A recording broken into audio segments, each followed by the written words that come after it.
Hello, everybody. This is Hondo Carpenter, your Las Vegas Raiders beat writer on SI, and the host of the Las Vegas Raiders Insider Podcast. Excited to be joined by this sweet baby. Listen, she's wearing bobby pins in her hair. I have not seen you with bobby pins in your hair, and Shannon, it's going to be probably mid 80s, probably 41 years. I'm not that I know you're not that old, but anyways. saw that. Yeah, I know. She's 56 and you don't look it. We're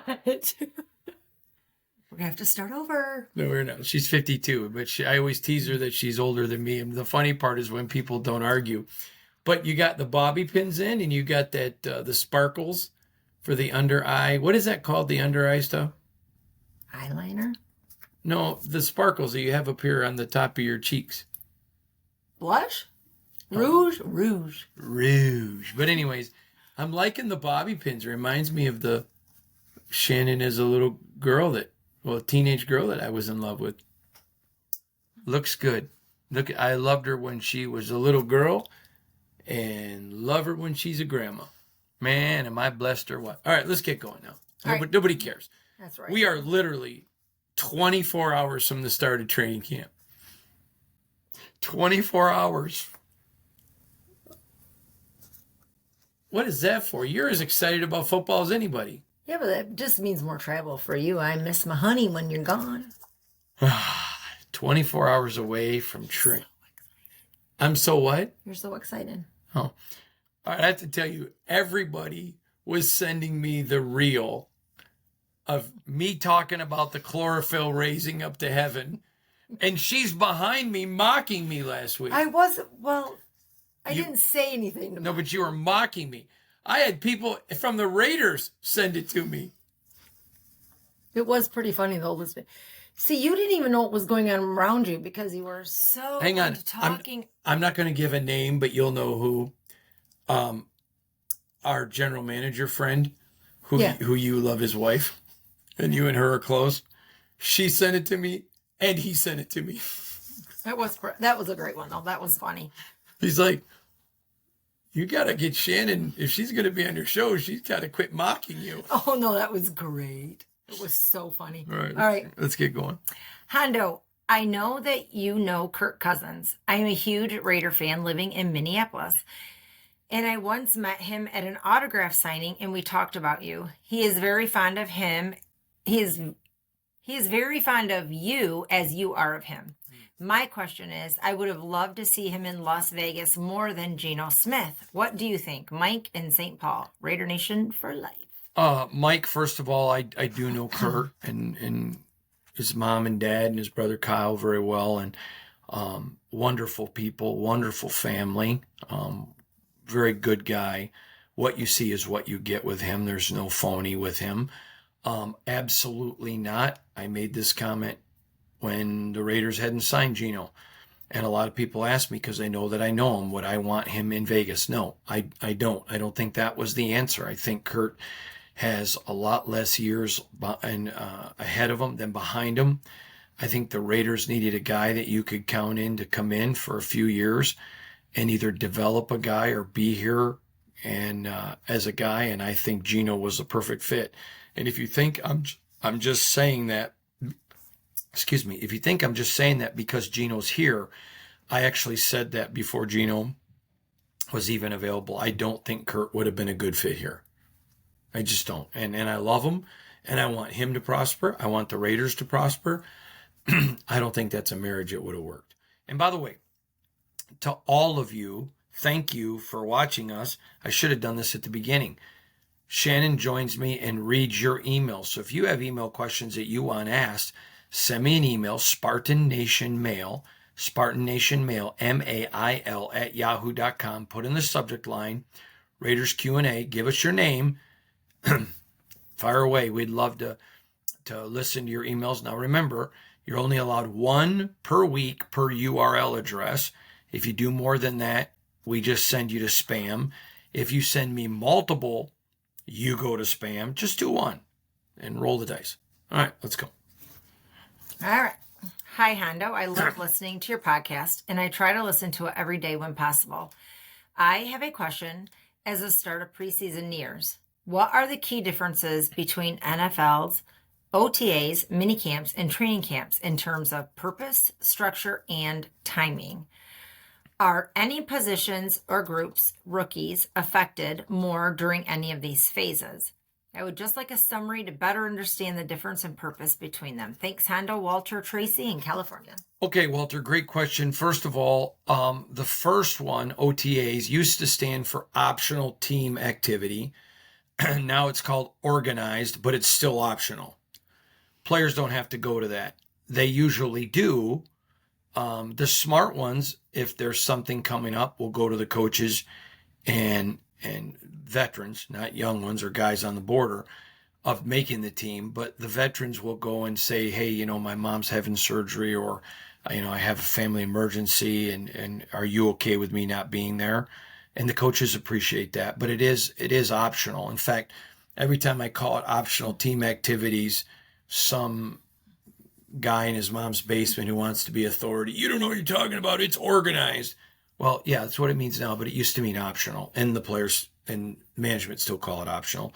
And so that's more of it's just an install. Really, they're getting on the field, they're exercising, they're just kind of finding out where is guys' health in the healing process.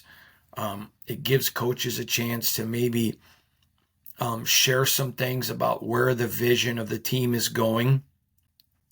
Changes, there were some changes this year, a lot actually.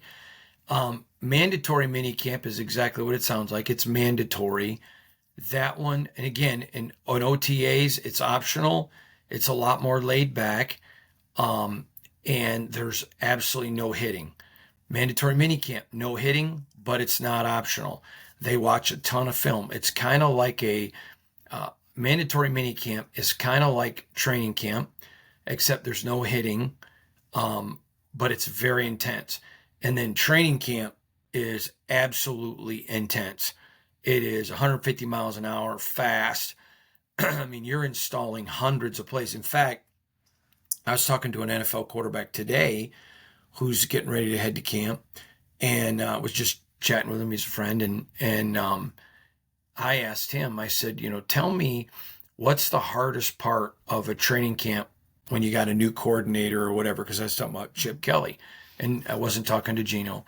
And he said, I'll tell you the hard part is you're learning probably 300 plays in 30 days. You're learning 10 plays a day. And then as the season goes on, you could be learning 30 more a week. Wow. Yeah. So he goes, literally, you get to the end of the season and he goes, you have somewhere between 800 and 1,000 plays you have to have memorized. Holy smokes. And remember, you're talking 15 words. Mm-hmm. So beta, draft, zebra, right, zip, left, corner, action, Omaha, SpongeBob. I mean, there are all, and then all of the different installs, all the different audibles.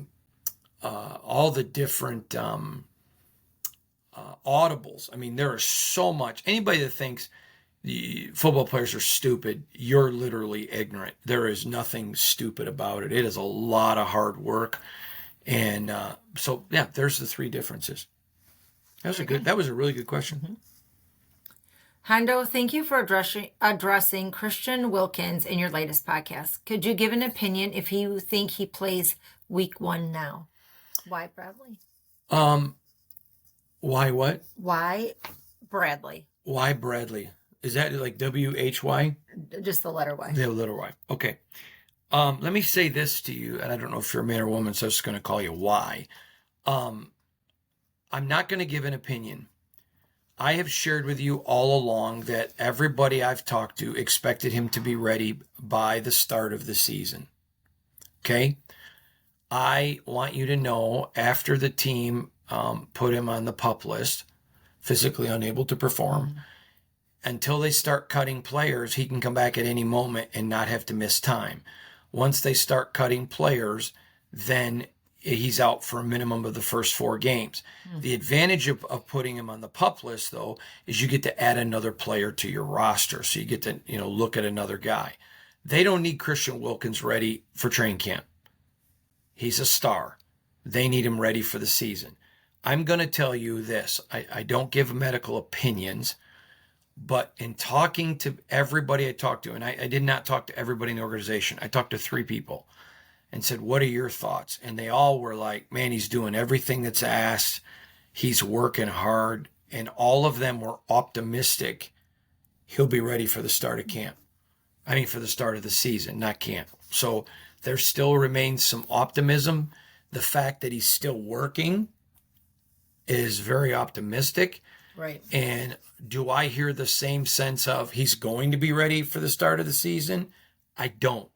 But but they're very optimistic. So all I can go on is that I don't give opinions. I'm married to a medical lady. If I gave a medical opinion, she would punch me in the face. You really wouldn't, but she would chew me out bad. I don't give football opinions.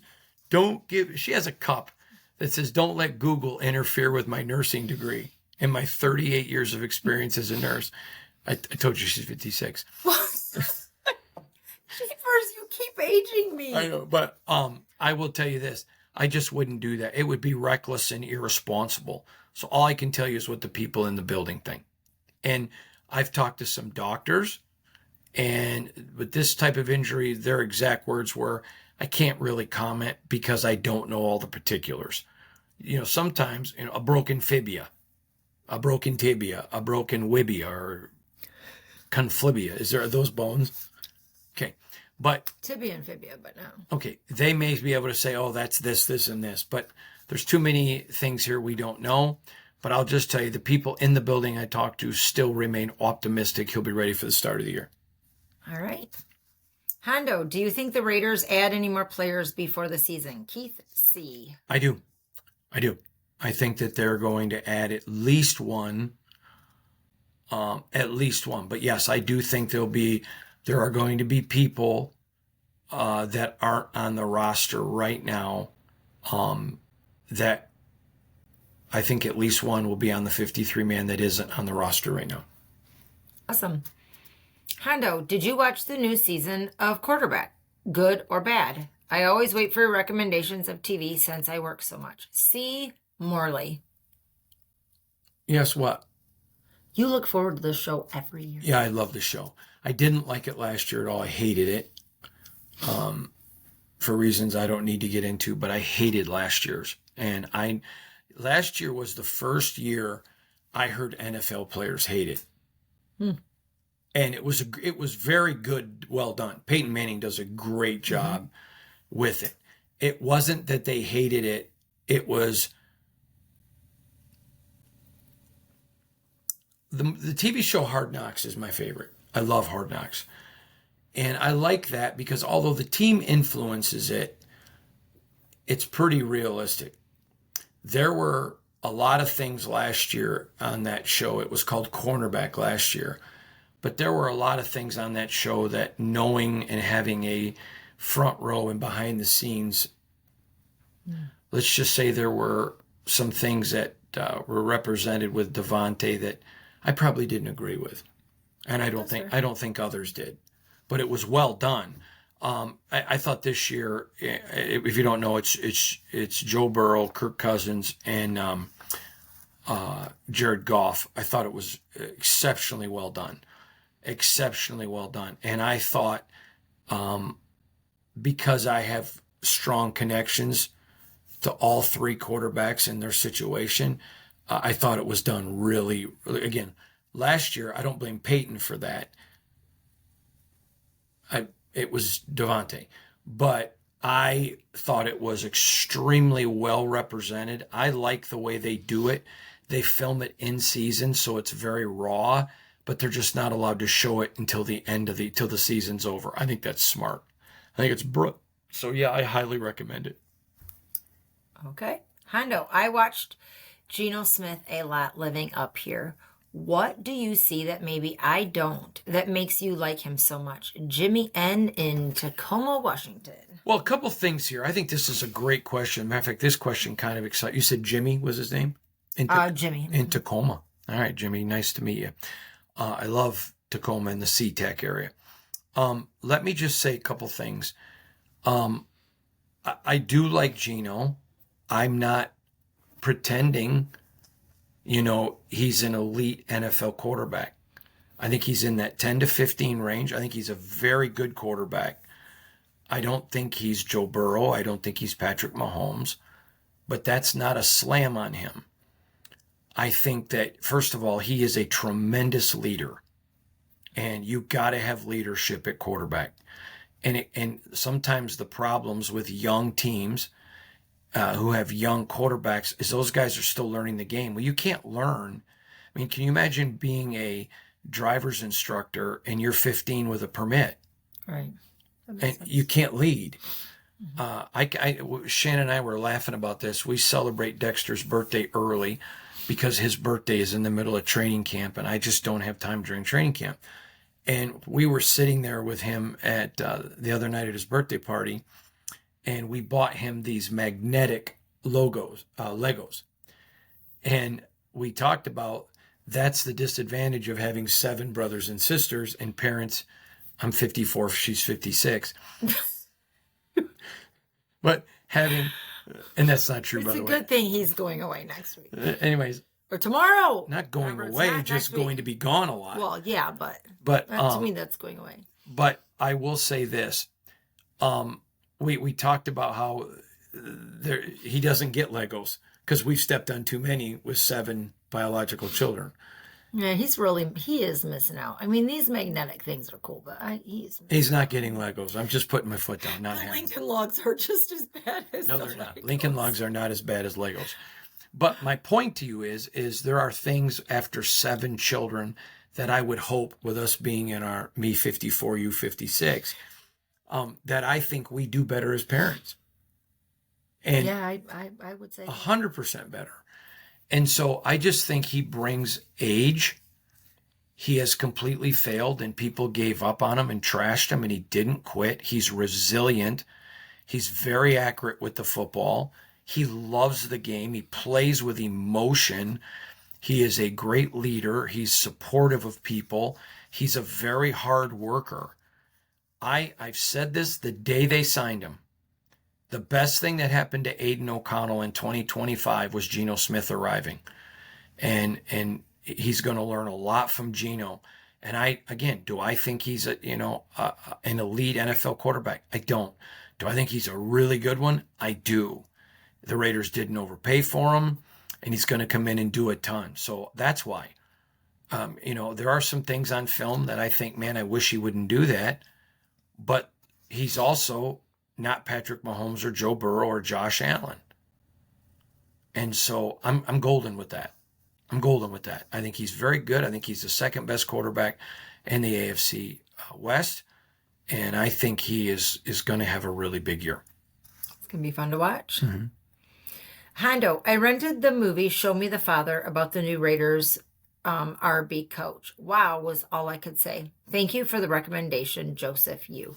Awesome. Yeah, anybody, if you want to see a great movie about the new Raider running back coach, who's a tremendous man. I told you the Raiders stole him when they got him on Pete Carroll's staff. They stole him. What you need to do is, it's called Show Me the Father. You can go online and buy it. It's not expensive. But get that movie, watch that movie. Phenomenal movie. Awesome. We both love it. Would you recommend it to anybody? Yeah, everybody. It's a great movie. Yep. It's a great date night movie. It's a great movie to watch with your kids. Mm-hmm. It's just a great, great movie. All right, Hondo, you have talked a lot about the Raiders' offensive line. Do you still think that they are better in 2025? Randy C. Yes.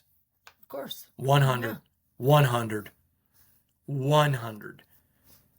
They're going to be significantly better. Do I think they're going to be the best in the NFL? I do not. I think there's too many young players that are growing up, and young players make young player mistakes. Mm-hmm. I'll tell you a great story. I was talking to a young man today at church. Literally, he was sitting on a bench at church, and he was going through a tough time. I didn't know him, and he was struggling with a decision he had made. Then he made a wrong decision, and I looked at him and I said, "Brother, welcome to the club. Every human being has made a bad decision in their life. And you're young. You got a lot more to make. And I said to him, but, be grateful. Everybody has a past. Everybody has a future. And I just told him, it's okay, and move on. And I think that is young players make young player mistakes. And what happens is they make all this money and they're large human beings. Right. And so people don't think of them as kids. Oh, for sure. I mean, I'll give you an example. Jackson Powers Johnson, Delmar DJ Glaze, the Mule. These two young bucks, they're just two of the nicest humans. Jordan Meredith, just three of the nicest human beings you've ever met in your life. If you don't like those three, you're the problem, not them. Okay? But they're all big, massive men, strong men. But they're still kids. And they're going to make mistakes. And oh, by the way, when you're going up against elite players, those guys make a lot of money too. Right. They're good too. And I remember one time I was talking to Kirk Cousins, and Kurt and I were joking about something, and he literally said, the guys on the other side of the ball, they're on scholarship too. And I go, exactly. And it was just funny, but they're going against good players. And every game, this is why I laugh. Anytime you meet an alleged football player who tells you all he did was kick butt and he never got his butt kicked, he is a liar. Bubba Smith, the great Bubba Smith. What makes me feel, what are you laughing at now? It just makes me laugh when I think about him. I know. My whole thought process as you were speaking was the great Bubba Smith, and then you said it. I know. Bubba Smith, a dear friend of ours. We love Bubba. Grateful for Bubba. God rest his soul. God don't rest his soul. He's alive and doing well, but we love Bubba and appreciate him. And obviously he's died, but what a wonderful football player. Most people only know him as an actor because they're too old to remember him as a player. I mean, they're too young. But I remember Bubba one time, we were sitting down having a sandwich. And Bubba may have had we just says him and I may have had a few sandwiches, but we're having sandwiches and we're at Arts and with George Perlis. And we're sitting there and we're talking about some of his best football memories. And he probably spent an hour talking about getting his butt kicked. The people who kick, and he goes, and I kept a list, Brother Hondo. I had a list and I was going to get him back. And so I always laugh. If Bubba Smith was getting his butt kicked, everybody's getting their butt kicked. Yeah. And that's just part of it. That's part of the game. And so what I would just say to you is that these young players are going to make mistakes because they're young. So just give them grace. But I think their offense line is going to be much better. And I think they're not even going to be as close to how good as they're going to be next year. Awesome. Yeah. Hondo, my man, what up? I heard you saying you wouldn't trade Dylan Parham or Thayer Munford if they didn't win starting job. Please explain that if they aren't going to play and have value. Pat P. Pat P, thank you for that, Pat. And first of all, I've said this to you many times. The best teams don't win the championship. It's the deepest team. Everybody gets hurt. Everybody gets hurt. I was talking to a buddy of mine that doesn't play for the Raiders, plays for another team. And I asked him today, I said, how you feeling? He goes, well, for the next 7 months, this is the healthiest I'm going to feel. He goes, I'm going to hurt for the next 7 months. It's the game of football. And so these are really good players who've played at a very high level who are young. So you don't want to lose them because they're high functioning players. They're just not a body. So that if you lose a guy, you got somebody, you could sign me to be your backup quarterback. I know. But my point is just because I was there, I was a body, doesn't mean if Geno goes down, you can win. And my point is that's so hard to get depth. Now, here is where the question is if John Spytek says, listen, for what I'm going to have to pay them, it won't work to have them be backups, then you trade them. But you trade them now because you're not going to trade them at the end of the year because they're coming to the end of their deals. So, anyways, that's why. Again, I could see a scenario where they would get traded. And if John Spytek says, listen, they're not going to play, and I'm not going to risk just losing them, I'm going to get them at their highest peak of value, I could see that and find it justifiable. But man, if you could get a deal with both of them, get a 3-year extension at a really reasonable price, maybe put incentives for snaps. So if guy gets hurt or if they win the job back, their value goes up. I think you sign those contracts right now because you just don't want to give away depth. You just don't want to do it. And again, I'm about building a championship, not just this year. Yeah, for sure. All right, Nat football. Uh-oh. Da-da-da. This next question is nothing to do with football. So if that's all you care about, you can leave now. Thanks for watching. God bless you. If you stay, don't bitch and moan and complain because we warned you. All right, there's actually 2. Oh, we got 2. Usually we do 1 non-football question a week. All right, we're going to do 2. Ugh. Dear Hondo, I am going into college and pursuing a career that will make me a public figure like you. Do you have any advice? Ryan S. Wow. Yeah, I do. Live with the power and the courage of your convictions. That's a good one. Don't be a coward. We live in a society of cowards. Just plain cowards. And don't be that way. How many times do we get emails, I wish you wouldn't talk about your faith? And people don't tune in to watch us talk about politics or faith, but it's part of who I am. Mm-hmm. I mean, could you picture me not? It's such a part of my life.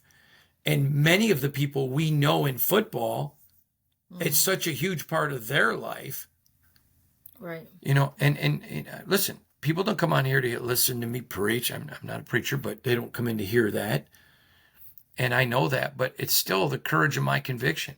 I'm not going to write things just to get clicks. Okay? There's been a lot written last year about Shedeur Sanders to the Raiders. And I'm sure some people who wrote it was the courage of their convictions. But I know there were some that wrote it for clicks. And we're like, no. Why? Because everyone I talked to in the NFL said he's not a first-round quarterback. And I knew the Raiders weren't interested. So the reality is you got to stand with the courage of your convictions. Mm-hmm. And I'm going to say something to you, and it has to do with my faith, but I want you to hear this. I love science. I enjoy science. Some of you don't maybe know this because you heard me mention it before on a couple of shows, national shows. But when I get asked, what would you, if you weren't going to be a journalist, what would you be? I wanted to be a physicist. I always thought that would be fun, awesome. And I had a person say to me one time, how can you love science and be a person of faith? And I said, because I think science proves our faith. Mm-hmm. But I'm willing to not believe what I believe if somebody can prove it wrong. Mm-hmm. But I'm not living my life with my head in the sand. And I mean, how dumb is that? And I just live with the courage of your convictions. If you feel something, say it. Mm-hmm. Don't be afraid to be different. Yeah. Don't follow the crowd just for... I've never, ever... You've known me since September 9th, 1981. Have you ever known me to be a person cowardly or to, not just kind of roll with my own punches? Mm-hmm. Right. And you know what? There's a lot of men that don't talk about their wives. And a lot of men that don't talk about and value their wife. I praise Shannon because she's a gift to me. God gave her to me as a gift. And I want my wife to know this is how my husband talks about me. But it wouldn't matter if I treated you poorly when the camera's off. Correct. And so I want my children, I want my daughters to say, hey, I want a husband that's going to love me like like I do you. I want my sons to say, I'm going to love my wife, like dad loves you. And so just be a person with courage of your convictions. I'm going to say something that may surprise you because I never talk politics on this channel and I never will. But we have lots of friends that we don't agree with. Mm-hmm. Lots of them. And we have lots of people that we agree with politically that we want nothing to do with. When we pick people, it's, do you have the courage of your convictions?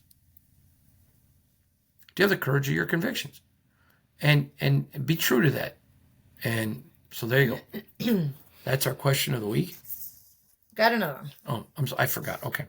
Hondo and Shannon, I know that you two are very happy, but did you see the kiss cam thing at the Coldplay concert? If you were giving advice to that guy, you always seem to have wisdom. What would you tell him? Dan S. Don't break your marital vows. I'm assuming he's speaking about the CEO. Yeah. Oh, what was it? I didn't hear. It was a CEO of a company, I guess, that the head of HR. I just saw it today. Now Stoddard, that's one of our that's literally my best friend from high school. Stoddard sent me something about it, and I knew it was at a Coldplay and somebody got a kiss cam, but I didn't know it was the CEO of a company. Yeah. What I would say is don't cheat on your spouse. Pretty simple. Yeah. What I would say to you is that I want to say this. I want to word this right.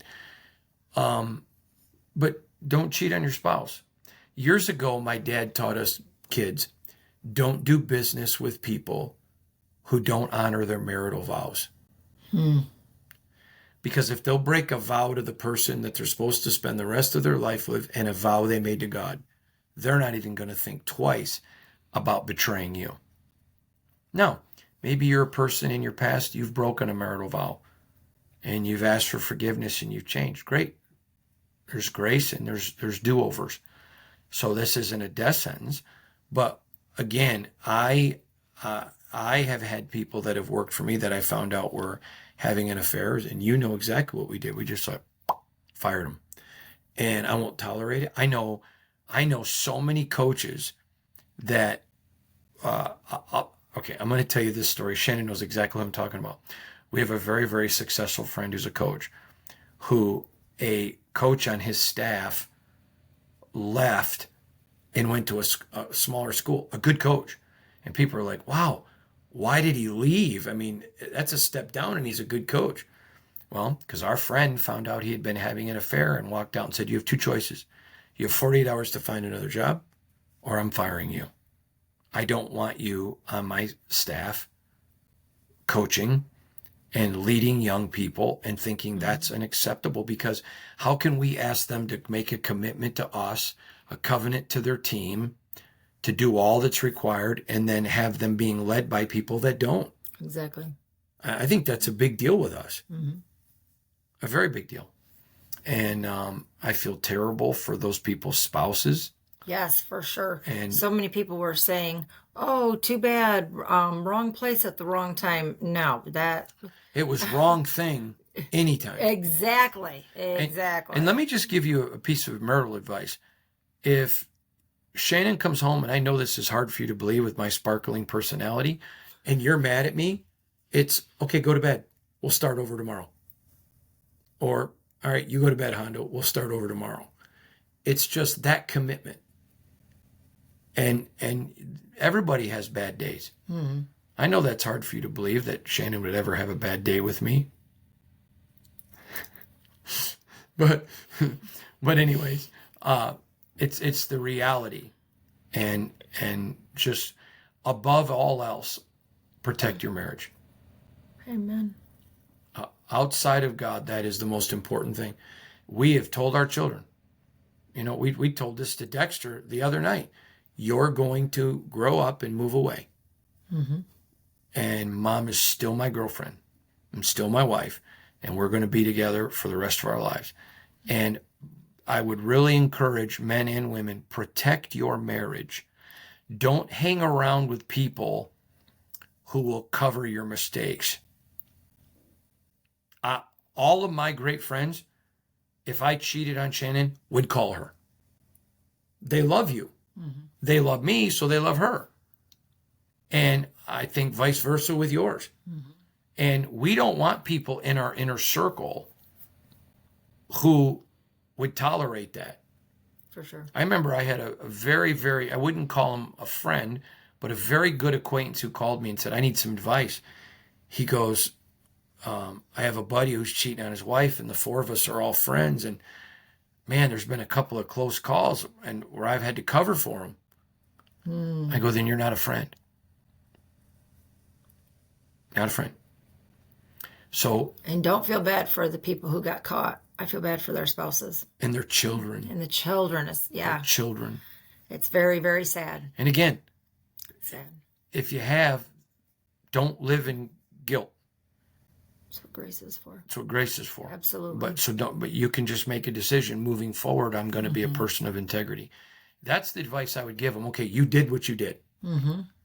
So are you going to waller and let it ruin your life? Because it very well could cost him his marriage. Mm-hmm. And that's the reality. Or you can be a demonstration to your children that when you screw up, here's how you change your life. Mm-hmm. That would be the advice I would give them. That's good. Absolutely. All right, everybody. Tomorrow, veterans arrive. Training camp begins. Let the games begin. Tomorrow night on the podcast, I'm super excited. Zeke's going to join me tomorrow. Right. And we're going to break down the start of camp. We're going to have great video for you tomorrow with Pete Carroll. We're going to have all kinds of video and coverage. We're going to be pounding out the coverage. Pounding it out. SI.com/NFL/Raiders. And on X, at Hondo Carpenter. On Threads and IG, at Hondo SR. And I want to end with this. I have so many people ask me. In fact, one of the Raider players asked me this. His wife wanted him to ask me. And I'll tell you off camera who it was.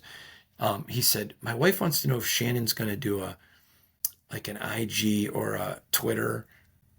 And I told him, I don't think so. What do you think? I don't have time. Yeah. She's 56. You got to give her a little break.